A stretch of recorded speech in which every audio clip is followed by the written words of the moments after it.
there's no island in this industry. Everything is interconnected, and it is very much, as you described, like a Rubik's Cube. You cannot turn one way without impacting every aspect of the industry. And early on in our hearings with regard to the compact and the provisions that were in the compact, we knew we had to look at the impacts that it would have, not just on the balance of the gaming industry, but the state as a whole.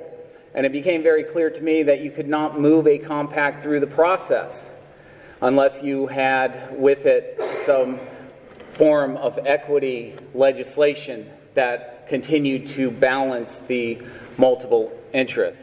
Every time something moves, whether it be a tax rate, whether it be hours of operation, whether it be a bet limit, everybody in the industry looks to see how that will impact and tries to calculate that impact, and then wants to weigh in. And without offending anybody in the room, it could be a tough industry too. Believe me, I said on the floor of the House when we passed the final product, I said I've never dealt with a group that cares more about what the other guy doesn't get than what they can get.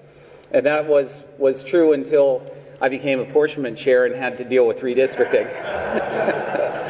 We start on Tuesday, and we will be looking, as among all the other issues that we look at, or looking at this issue as well. There should be a workshop the second week of session on the proposed governor's product. If you remember what I said about the first go-round, you cannot address one segment of this industry without addressing every aspect of it. I think therein lies the real work over the next couple of months, and perhaps beyond the next couple of months into the next session. And that's not a coy way of saying it. I'll say it straight out. There's a very real possibility that we will not pass a compact this session. Because to do it right, you have to bring everybody in. And let's talk politics for a second. You have 120 House members throughout the state of Florida, 40 senators throughout the state of Florida. If you want to know where any one of them lives, just ask me now.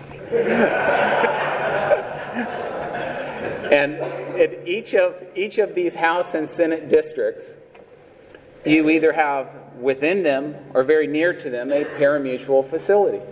And to your credit, those of you who are here on behalf of the facilities throughout the state of Florida, you have been active in the political process.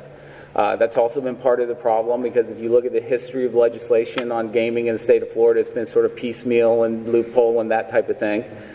But nonetheless, there's an active role that has been played, and there's a parochialism that each member brings to the process. I would predict for you all that you'll see a workshop the second week of session on the compact itself, and then, as we say in the industry, then it's off to the races, frankly. And that's when we're going to vet through all these components, such as the additional license in Palm Beach, the additional license in Broward, the decoupling issue, the expansion or the relaxation on regulation, the additional hours. All of these things will be discussed and vetted. My message to my colleagues would be, it's time we stop being reactionary.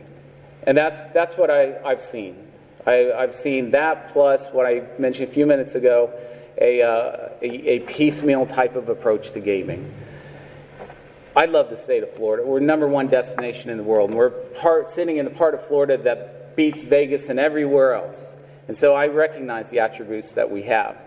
But we cannot put our heads in the sand and pretend we're not a gaming state. The reality is we are. Whether it's our state-sponsored lottery or the parimutuels that we have throughout the state, the loophole finders like the internet cafes that we've been dealing with. I wanted to say dealt with. We've made significant progress, but we're still dealing with those. And then the casinos that are operated by the Native Americans. So let's get past that aspect of it and realize that it's part of the fabric of Florida, and then decide what we want the state to look like.